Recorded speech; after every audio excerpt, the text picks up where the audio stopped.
and again, gawa na to the reaction video on the Hasbia compilation. Alam ko, ang tagal kong hindi nakagawa ng reaction video. I'm really sorry for that. Medyo na busy na talaga tayo for today's video. Kahit 20 per day na ang ginagawa natin ng reaction video.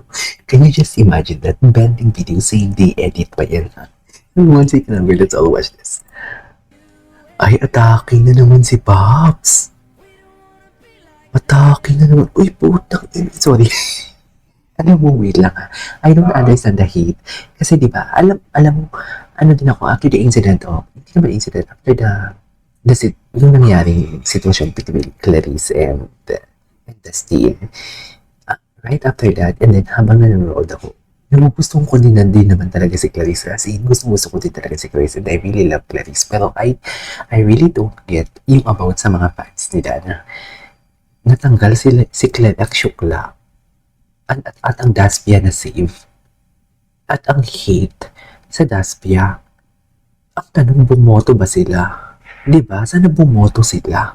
Diba? Instead of ang hate, ipasa nila sa Daspia. Kasi wala namang ginagawa ang Daspia. Sa totoo lang, wala silang ginagawa talaga masama. Hindi sila nakakaapak ng tao. Wala silang binabackstab. That's why I don't understand. Saan nang kagaling ang hate nila? Basta di mapait lang talaga ang buhay nila. Well, ganun talaga. Right? Ganun talaga. We cannot please. Hindi natin mapiplease sila. Wala talaga. Pero, nakapalumpo talaga yung kamay. Hindi mo kaya. Ang kamay talaga. Yung kamay talaga ang nagdala for today's video. Hindi mo kaya. Ganap na naman sila, mami. Kaya maraming naiinis siguro. Charis. Kasalanan ba nila kung may feelings involved? Kasalanan ba nila yun na may feelings involved? Kaya gano'n. Hindi nila kasalanan yun. Wait lang. Kagabi napanood ko yung Saturday na episode. Kagabi ko lang siya napanood. And I really love the gesture of who is this? I really love the gesture of Bianca.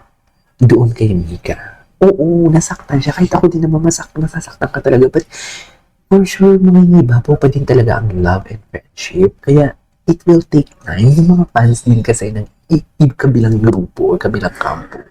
Even nga ako, diba, kinestyon ko, pero wala talagang exception. Dapat non-negotiable yan na ino-nominate mo yung pinaka-close mo no matter what. Ako yan yung prerogative ko. Kahit sabihin, pero I'm not something like, hindi ko naman sinasabing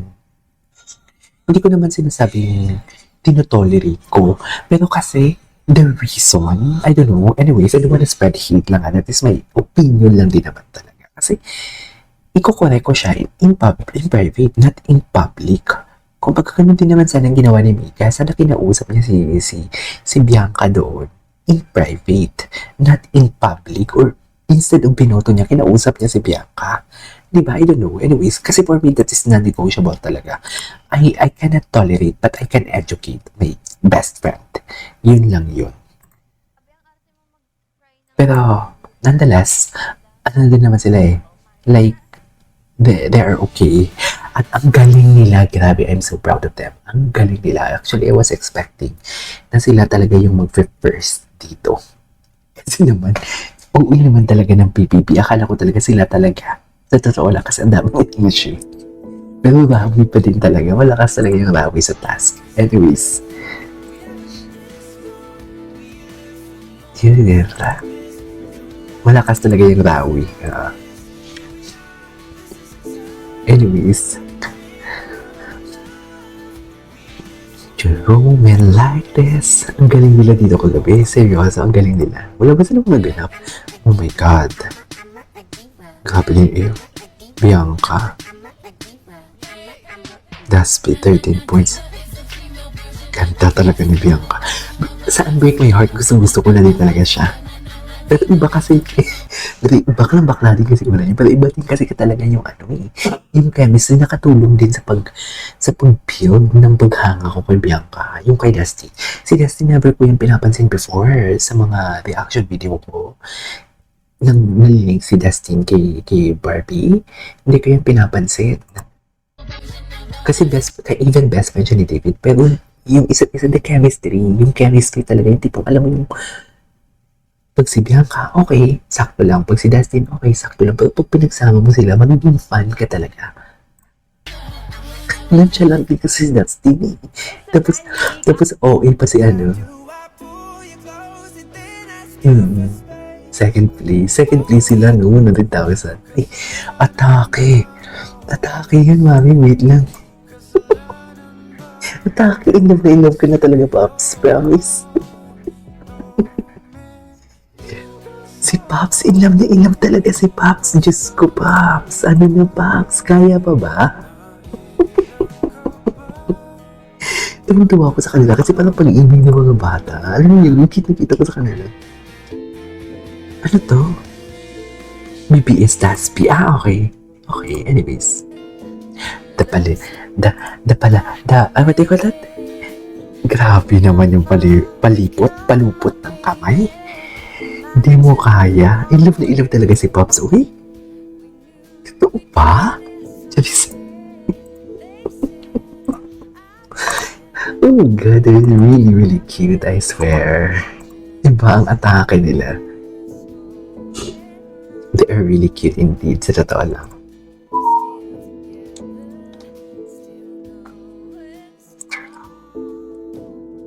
Okay.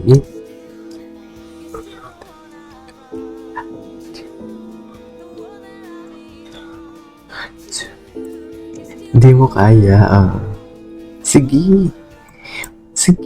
Maghawakan kayo. Tinago.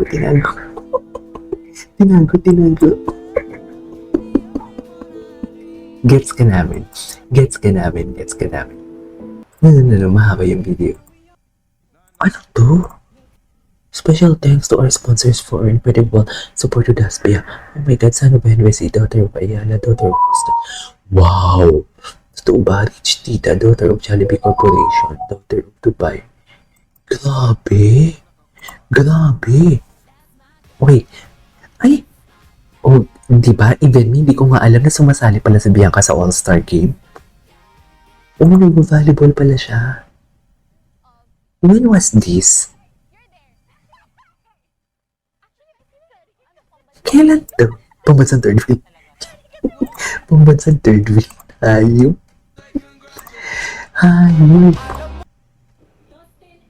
Wait lang. Ito, atake sila. Ay, atake talaga sila. Kala mo naman talaga. Hello, Bianca. Manilintigan ka sa parents mo. Charis, princess ka pa naman. Sinasabi ko sa iyo. Atake sila. Totoo lang. Anyways, then we go to the hour for today's video from Hasbia. This is KG Vlogs. See you in my next vlog. Bye.